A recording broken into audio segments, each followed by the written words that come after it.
الحمدللہ رب العالمین والصلاة والسلام علی خاتم النبیین اما بعد فاعوذ باللہ من الشیطان الرجیم بسم اللہ الرحمن الرحیم السلام علیکم ورحمۃ اللہ وبرکاتہ۔ ناظرین، پروگرام کا نام ہے بات ہے پچھلے زمانے کی، اور آج کس قوم کا ذکر کرنا ہے، آج کس واقعے کی بات کرنی ہے۔ ناظرین، دنیا میں بہت سارے تاجر ہیں جو یہ سمجھتے ہیں کہ اگر وہ مال بیچتے وقت تھوڑی سی ڈنڈی مار لیں گے یا گاہک کو کم تول کر دیں گے تو اس کا منافع بڑھ جائے گا۔ یہ ایک عام سی کاروباری ذہنیت ہے، لیکن تاریخ کے اوراق میں ایک ایسی قوم کا تذکرہ ملتا ہے جس نے اس کاروباری خیانت کو اپنا فن بنا لیا تھا۔ یہ وہ لوگ تھے جو صرف ناپ تول میں کمی نہیں کرتے تھے، بلکہ انہوں نے معیشت میں ایک ایسا خفیہ جرم ایجاد کیا تھا جو آج بھی دنیا کی معیشتوں کو تباہ کر رہا ہے، اور وہ تھا کرنسی کی قدر کم کرنا۔ جی ہاں، یعنی سکوں کو توڑنا۔ یہ لوگ اپنی دولت کے نشے میں اتنے اندھے تھے کہ انہوں نے اپنے وقت کے نبی کو یہ دھمکی دی کہ اگر تم نے ہمیں ٹوکا تو ہم تمہیں بستی سے نکال دیں گے۔ سوال یہ ہے کہ وہ کون سا خوفناک لمحہ تھا جب ان کی تجارتی چیخ و پکار کو آسمان سے آنے والی ایک حقیقی چیخ نے ہمیشہ کے لیے خاموش کر دیا۔ اس راز کو جاننے کے لیے ہمیں چلنا ہوگا مدین کی بستی میں۔ مدین کا شہر ایک اہم تجارتی شاہراہ پر واقع تھا، جہاں دولت کی ریل پیل تھی۔ اللہ نے ان کی ہدایت کے لیے حضرت شعیب علیہ السلام کو مبعوث فرمایا تاکہ آپ علیہ السلام انہیں توحید و رسالت پر ایمان لانے، ناپ تول میں کمی نہ کرنے اور دیگر گناہوں سے بچنے کی دعوت دے کر راہ راست پر لائیں۔ اہل مدین کے گناہوں اور جرائم کی ایک طویل فہرست ہے۔ ان میں 18 گناہ یہ ہیں: اللہ تعالیٰ کی وحدانیت کا انکار کرنا، بتوں کی پوجا کرنا، نعمتوں کی ناشکری کرنا، ناپ تول میں کمی کرنا، لوگوں کو ان کی چیزیں کم کر کے دینا، قتل و غارت گری اور دیگر گناہوں کے ذریعے زمین میں فساد کرنا، ڈاکے ڈال کر لوگوں کا مال لوٹ لینا، لوگوں کو اذیت دینے کے لیے راستوں میں بیٹھنا اور جس چیز کو دیکھنا ان کے لیے حلال نہیں اسے بھی دیکھنا، غریبوں پر ظلم کرنا، درہم و دینار بنا کر انہیں کسی صحیح غرض کے بغیر توڑ پھوڑ دینا، مسلمانوں کا مذاق اڑانا، عبادت کرنے والوں اور اہل علم پر طنز کرنا، انہیں جبری احکام دینا اور ان پر اپنی بڑائی جتانا، انہیں حقیر جاننا، بیماری اور غربت کی وجہ سے لوگوں کو عار دلانا اور لوگوں کو حضرت شعیب علیہ السلام سے دور کرنے کی کوشش کرنا۔ گناہوں کی تاریکی میں پھنسے ہوئے اہل مدین کو راہ نجات دکھانے اور ان کے اعمال و کردار کی اصلاح کے لیے اللہ تبارک و تعالیٰ نے انہی کے ہم قوم حضرت شعیب علیہ السلام کو منصب نبوت پر فائز فرما کر ان کی طرف بھیجا۔ چنانچہ آپ علیہ السلام نے قوم کو بتوں کی پوجا چھوڑنے اور صرف عبادت الہی کرنے کی دعوت دی، اور فرمایا کہ خرید و فروخت کے وقت ناپ تول پورا کرو اور لوگوں کو ان کی چیزیں کم کر کے نہ دو، کفر و گناہ کر کے زمین میں فساد برپا نہ کرو۔ قرآن کریم میں رب العالمین نے فرمایا وَإِلَى مَدْيَنَ أَخَاهُمْ شُعَيْبًا قَالَ يَا قَوْمِ اعْبُدُوا اللَّهَ مَا لَكُم مِّنْ إِلَٰهٍ غَيْرُهُ قَدْ جَاءَتْكُم بَيِّنَةٌ مِّن رَّبِّكُمْ فَأَوْفُوا الْكَيْلَ وَالْمِيزَانَ وَلَا تَبْخَسُوا النَّاسَ أَشْيَاءَهُمْ وَلَا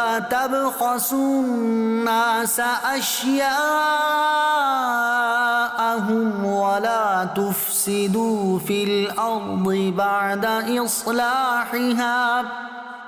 ذَلِكُمْ خَيْرٌ لَكُمْ إِن كُنتُم مُّؤْمِنِينَ۔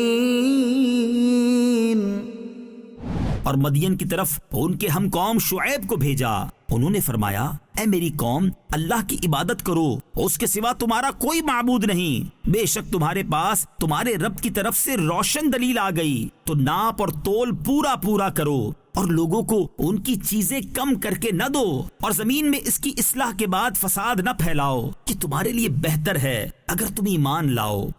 یہ لوگ حضرت شعیب علیہ السلام کی نصیحت ماننے کی بجائے ان کی مخالفت پر اتر آئے اور لوگوں کو ان پر ایمان لانے سے روکنے کے لیے یہاں تک کوشش کی کہ مدین کے راستوں پر بیٹھ کر ہر راہگیر سے کہنے لگے کہ مدین میں ایک جادوگر ہے، تم اس کے قریب بھی مت پھٹکنا۔ اس کے ساتھ ساتھ ان کے بعض لوگ ڈاکے ڈال کر مسافروں کو لوٹتے بھی تھے۔ اس پر حضرت شعیب علیہ السلام نے انہیں سمجھایا، اس حرکت سے منع کیا، انہیں انعامات الہی یاد دلائے کہ تم تھوڑے تھے تو اللہ تعالیٰ نے تمہیں بہت کر دیا، غریب تھے امیر کر دیا، کمزور تھے قوی کر دیا، لہٰذا ان نعمتوں کا تقاضا ہے کہ تم مجھ پر ایمان لا کر اس کا شکر ادا کرو۔ نیز تم پچھلی امتوں کے احوال اور گزرے ہوئے زمانوں میں سرکشی کرنے والوں کے انجام کو عبرت کی نگاہ سے دیکھو اور سوچو کہ ان کا کیا حال ہوا۔ حضرت شعیب علیہ السلام کے مسلسل واعظ و نصیحت سے متاثر ہو کر کچھ لوگ ایمان لے آئے اور کچھ نے انکار کر دیا۔ اس پر آپ علیہ السلام نے منکرین کو ڈرایا کہ تمہیں عذاب کے ذریعے ہلاک کر دیا جائے۔ قوم کے متکبر سردار حضرت شعیب علیہ السلام کی تنبیہ و نصیحت سن کر کہنے لگے، اے شعیب، ہم ضرور تمہیں اور تمہارے مومن ساتھیوں کو اپنی بستی سے نکال دیں گے، اگر اس سے بچنا ہے تو ہمارے دین میں آ جاؤ۔ حضرت شعیب علیہ السلام اور ان پر ایمان لانے والوں کی دین میں مضبوطی دیکھ کر سرداران قوم کو یہ خوف لاحق ہوا کہ کہیں دوسرے لوگ بھی ان پر ایمان نہ لے آئیں۔ چنانچہ انہوں نے قوم کو معاشی بدحالی سے ڈراتے ہوئے کہا، اگر تم نے حضرت شعیب علیہ السلام پر ایمان لا کر ان کے دین کی پیروی کی اور اپنا آبائی دین و مذہب کم تولنا، کم ناپنا وغیرہ چھوڑ دیا تو تم یقینی طور پر نقصان اٹھاؤ گے، کیونکہ اس طرح تم ہدایت کے بدلے گمراہی اختیار کر بیٹھو گے اور تمہیں تجارتی لین دین میں پورا تولنا اور ناپنا پڑے گا، جس کی بنا پر کم ناپنے تولنے کے فوائد سے محروم ہو جاؤ گے۔ ناظرین، کیسی عجیب قوم ہے کہ ہدایت کو گمراہی اور گمراہی کو ہدایت کہہ رہی ہے، کم ناپنے تولنے کو ٹھیک اور صحیح ناپنے تولنے کو غلط کہہ رہی ہے۔ اللہ اکبر! آج بھی ایسے لوگ نظر آتے ہیں جو صحیح کو غلط اور غلط کو صحیح بتاتے ہیں، کیونکہ ان کے دماغ میں جو آتا ہے وہ اسی کو درست سمجھتے ہیں اور اللہ رسول کے احکام کو نہیں مانتے۔ حضرت شعیب علیہ السلام نے فرمایا، اے میری قوم، مجھ سے تمہاری عداوت و بغض، میرے دین کی مخالفت، کفر پر اصرار، ناپ تول میں کمی اور توبہ سے اعراض کی وجہ سے کہیں تم پر بھی ویسا ہی عذاب نازل نہ ہو جائے جیسا قوم نوح یا قوم عاد و سمود اور قوم لوط پر نازل ہوا۔ اور ان میں حضرت لوط علیہ السلام کی قوم کا زمانہ دوسروں کی نسبت تو تم سے زیادہ قریب ہے، لہٰذا ان کے حالات سے عبرت حاصل کرو اور اس بات سے ڈرو کہ کہیں میری مخالفت کی وجہ سے تم بھی اسی طرح کے عذاب میں مبتلا نہ ہو جاؤ جس میں وہ لوگ مبتلا ہوئے، لہٰذا توبہ کرو، بے شک میرا رب اپنے بندوں پر بڑا مہربان ہے، جو توبہ و استغفار کرتے ہیں وہ اہل ایمان سے محبت فرمانے والا ہے۔ قوم نے جواب دیا کہ آپ کی باتیں ہماری سمجھ میں نہیں آ رہی ہیں اور آپ تو ہمارے مقابلے میں خود ایک کمزور آدمی ہیں کہ اپنے دفاع کی طاقت بھی نہیں رکھتے۔ اگر آپ کا قبیلہ ہمارے دین پر ہونے کی وجہ سے ہم میں عزت دار نہ ہوتا تو ہم پتھر مار مار کر آپ کو قتل کر دیتے، اور ہمارے نزدیک آپ کوئی معزز آدمی نہیں ہے۔ حضرت شعیب علیہ السلام نے انہیں جواب دیا کہ اے میری قوم، کیا تم پر میرے قبیلے کا دباؤ اللہ تعالیٰ سے زیادہ ہے کہ اللہ عز و جل کے لیے تو تم میرے قتل سے باز نہ رہے جبکہ میرے قبیلے کی وجہ سے باز رہے، اور تم نے اللہ عز و جل کے نبی کا احترام تو نہ کیا جبکہ قبیلے کا احترام کیا، تم نے اللہ عز و جل کے حکم کو پس پش ڈال رکھا ہے اور اس کے حکم کی تمہیں کوئی پرواہ نہیں ہے، تم نے حکم الہی کو تو ایسے چھوڑ رکھا ہے بعد اللہ جیسے وہ توجہ کے قابل ہی نہیں ہے۔ ناظرین، یہ باتیں تو حضرت شعیب نے اپنی قوم سے کی ہیں، مگر کیا آج ایسا نہیں ہے؟ لوگوں کو برا نہ لگ جائے، لوگ کیا کہیں گے یہ سوچ کر کچھ لوگ برے کاموں سے بچ رہے ہیں، اس لیے نہیں کہ اللہ ناراض ہو جائے گا، اور جب لوگ نہیں دیکھ رہے ہوتے اور اللہ دیکھ رہا ہوتا ہے، اللہ تو ہر وقت ہمیں ملاحظہ فرما رہا ہے نا، گناہ کر رہے ہیں، نافرمانی کر رہے ہیں، اور کتنا دل کو لگنے والا جملہ ہے کہ اللہ تبارک و تعالیٰ کا حکم ایسا لگتا ہے تمہارے لیے توجہ کے بھی قابل نہیں ہے۔ کیا آج ایسا نہیں ہے کہ اللہ کا حکم سامنے آنے کے بعد بھی کون توجہ دیتا ہے؟ کیا اس کے ماتھے پر کوئی بل، کوئی شکن، کوئی تکلیف کہ میں نے آج اللہ کا حکم چھوڑ دیا، آج میری نماز قضا ہو گئی، آج مجھ سے جھوٹ نکل گیا، آج میری آنکھوں نے غلط دیکھا؟ ہو کیئرز؟ خیال ہی نہیں آتا، شرم ہی نہیں ہے۔ یہ تو حضرت شعیب کی قوم کی بات ہو رہی ہے، مگر لگ ایسا رہا ہے کہ یہ آج کے معاشرے میں بات کی جا رہی ہے۔ جب حضرت شعیب علیہ السلام کو قوم کے ایمان لانے کی امید نہ رہی تو اب آپ علیہ السلام نے یوں دعا فرمائی، قرآن میں اس دعا کا ذکر ہے، ربنا افتح بيننا وبين قومنا بالحق وأنت خير الفاتحين۔ اے ہمارے رب، ہم میں اور ہماری قوم میں حق کے ساتھ فیصلہ فرما دے، اور تو سب سے بہتر فیصلہ فرمانے والا ہے۔ اس کی یہ معنی ہو سکتے ہیں کہ اے ہمارے رب ہمارے ابر کو ظاہر فرما دے، یعنی ان پر ایسا عذاب نازل فرما جس سے ان کا باطل پر ہونا اور حضرت شعیب علیہ السلام اور ان کے پیروکاروں کا حق پر ہونا ظاہر ہو جائے۔ اللہ تبارک و تعالیٰ نے حضرت شعیب علیہ السلام کی دعا کو شرف قبولیت سے نوازا اور اس قوم پر عذاب نازل کر دیا۔ قرآن کریم اس کا تذکرہ ان الفاظ کے ساتھ کر رہا ہے، فَأَخَذَتْهُمُ الرَّجْفَةُ فَأَصْبَحُوا فِي دَارِهِمْ جَاثِمِينَ۔ تو انہیں شدید زلزلے نے اپنی گرفت میں لے لیا تو صبح کے وقت وہ اپنے گھروں میں اوندھے پڑے رہ گئے۔ اور سورہ ہود میں فرمایا وَأَخَذَتِ الَّذِينَ ظَلَمُوا الصَّيْحَةُ فَأَصْبَحُوا فِي دِيَارِهِمْ جَاثِمِينَ كَأَن لَّمْ يَغْنَوْا فِيهَا أَلَا بُعْدًا لِّمَدْيَنَ كَمَا بَعِدَتْ ثَمُودُ۔ اور ظالموں کو خوفناک چیخ نے پکڑ دیا تو وہ صبح کے وقت اپنے گھروں میں گھٹنوں کے بل پڑے رہ گئے، گویا وہ کبھی وہاں رہتے ہی نہ تھے۔ خبردار دور ہوں مدین والے جیسے قوم سمود دور ہوئی۔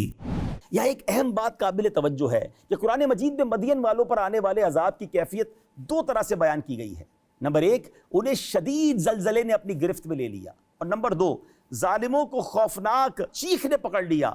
وہ صبح کے وقت اپنے گھروں میں گھٹنوں کے بل پڑے رہ گئے۔ ان دونوں کیفیتوں کے بارے میں تفسیر ابو سعود میں ہے، ممکن ہے کہ زلزلے کی ابتدا اس چیخ سے ہوئی ہو، اس لیے کسی جگہ جیسے سورہ ہود میں ہلاکت کی نسبت سبب قریب یعنی خوفناک چیخ کی طرف کی گئی، اور دوسری جگہ سورہ اعراف اور سورہ عنکبوت کی آیت میں سبب بعید یعنی زلزلے کی طرف کی گئی۔ حضرت شعیب علیہ السلام کو جھٹلانے والوں پر جب مسلسل نافرمانی اور سرکشی کی وجہ سے اللہ عز و جل کا عذاب آیا تو ان کے شاندار محلات جہاں زندگی اپنی تمام تر رونقوں کے ساتھ جلوہ گر تھی، ایسے ویران ہو گئے کہ وہاں ہر سو خاک اوڑنے لگی، اور ہلاکت کے بعد ایسا معلوم ہوتا تھا کہ گویا یہاں کبھی کوئی آباد ہی نہیں ہوا۔ نیز حضرت شعیب علیہ السلام کے قوم کے لوگ اس خوف کی وجہ سے آپ پر ایمان نہیں لاتے تھے کہ اگر انہوں نے ایمان لا کر شریعت پر عمل شروع کر دیا تو وہ معاشی بدحالی کے دلدل میں پھنس جائیں گے۔ ان کا یہ خوف درست ثابت نہ ہوا، بلکہ نتیجہ تو اس کی ٹوٹلی اپوزٹ برعکس نکلا۔ جنہوں نے اللہ عز و جل کے نبی پر ایمان لا کر ان کی شریعت کی پیروی کی وہ تو دین و دنیا دونوں میں کامیاب ہو گئے، اور جنہوں نے حضرت شعیب علیہ السلام کو جھٹلایا اور آپ کی نافرمانی کی ان کی دنیا تو برباد ہوئی، اس کے ساتھ ساتھ آخرت بھی برباد ہو گئی۔ لہذا نقصان تو ان لوگوں نے اٹھایا ہے جو سرکش اور نافرمان تھے، نہ کہ انہوں نے جو تابع اور فرما بردار تھے۔ قوم کی ہلاکت کے بعد جب آپ علیہ السلام ان کی بے جان نعشوں پر گزرے تو ان سے فرمایا، اے میری قوم، بے شک میں نے تمہیں اپنے رب کے پیغامات پہنچا دیے اور میں نے تمہاری خیر خواہی کی، لیکن تم کسی طرح ایمان نہ لائے، اور جب تم خود ہی کفر پر قائم رہ کر اپنے آپ کو تباہ و برباد کرنے پر تل گئے تو میں کافروں کی ہلاکت پر کیوں غم کروں۔ کفار کی ہلاکت کے بعد حضرت شعیب علیہ السلام نے ان سے جو کلام فرمایا، اس سے یہ بھی معلوم ہوتا ہے کہ اللہ کے نبی علیہ السلام کا عقیدہ بھی یہ ہے کہ مردے سنتے ہیں۔ اور جی ہاں، اس طرح کی روایات ہمیں بدر کے میدان میں بھی ملتی ہے، جب نبی پاک علیہ السلام نے ان ظالم کافروں کی لاشوں سے خطاب فرمایا تھا۔ اے ناظرین، اب یہاں ایک اور بات سمجھنے کو مل رہی ہے، جب کفار کے مردے سنتے ہیں تو مسلمانوں کے جو مردے ہیں وہ تو بدرجائے اولا سنتے ہیں، بلکہ حدیث میں تو یہ دعا ملتی ہے، السلام علیکم یا اہل القبور یغفر اللہ لنا ولکم انتم سلفنا وَنَحْنُ بِالْأَثْرِ۔ یہ قبرستان میں جا کر کرنے والی دعا ہے، یہ دعا بھی بڑی کمال کی ہے، اس میں میسج ہے ہمارے لیے، السلام علیکم یا اہل القبور، اے قبر والو تم پر سلامتی ہو، یغفر اللہ لنا ولکم، اللہ تمہاری اور ہماری مغفرت فرمائے، انتم سلفنا وَنَحْنُ بِالْأَثْرِ، تم پہلے چلے گئے ہم بعد میں آنے والے۔ کیا میسج ہے؟ قبرستان جا کر یہ خیال کرنا ہے کہ یہ لوگ پہلے چلے گئے، پیچھے ہم نے بھی جانا ہے، اپنی موت کی تیاری کرنی ہے۔ بہرحال یہ بات بھی کلیئر ہو گئی۔ اس واقعے سے بہت کچھ سیکھنے کو مل رہا ہے کہ حرام روزی کمانا، ناپ تول میں کمی کرنا، اللہ والوں کی بات نہ ماننا کس طرح رب کے عذاب کو دعوت دیتا ہے۔ اس زمانے میں بھی ہمیں غور کرنا ہے کہ صرف حلال کمانا ہے، حرام سے دور رہنا ہے، حلال ہی میں برکت ہے۔ حرام میں بعض اوقات مال تو آ جاتا ہے مگر وہ سکون اور برکت کو لے جاتا ہے۔ اللہ مجھے اور آپ کو فقط رزق حلال نصیب فرمائے۔ اپنی دعاؤں میں یاد رکھیے گا۔ اگلے پروگرام میں پھر ملاقات ہوگی۔ صلو علی الحبیب صلی اللہ تعالی علی محمد صلی اللہ علیہ وسلم۔